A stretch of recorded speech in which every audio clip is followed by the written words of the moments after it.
আমরা বাঙালি জাতি এমন একটা জাতি, তারা কোনো প্রযুক্তির দিকে আগায় না। তারা আছে কাপল ভিডিও, কন্টেন্ট ক্রিয়েটর, এবং কি তারা আছে দেশের নেতা হওয়ার জন্য উঠে পড়ে লেগে থাকে, একজনের পিছে একজন। অন্যান্য দেশে দেখলে মনে হয় যে তারা প্রযুক্তিকে নিয়ে গবেষণা করে, আর আমাদের দেশে রাজনীতি নিয়ে গবেষণা করে, কার পিছন দিয়ে কে মারতে পারে।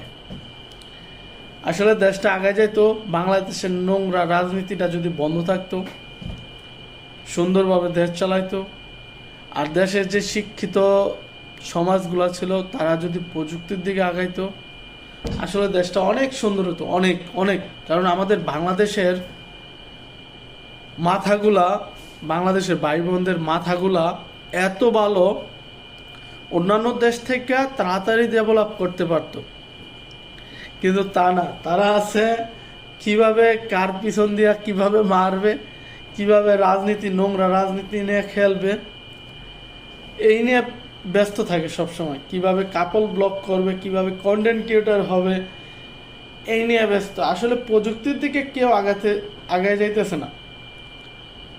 বাংলাদেশটা এভাবে পিছাইছে, এই কন্টেন্ট, এই ইউটিউব, এই রাজনীতি পুরা বাংলাদেশ ছাত্র সমাজটাকে শেষ করে দিছে।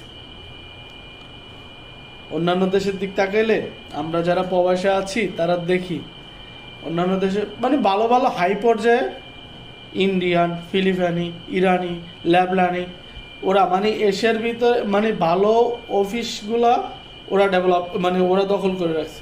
আর আমার বাংলাদেশে চলতেছে রাজনীতি রাজনীতি রাজনীতি।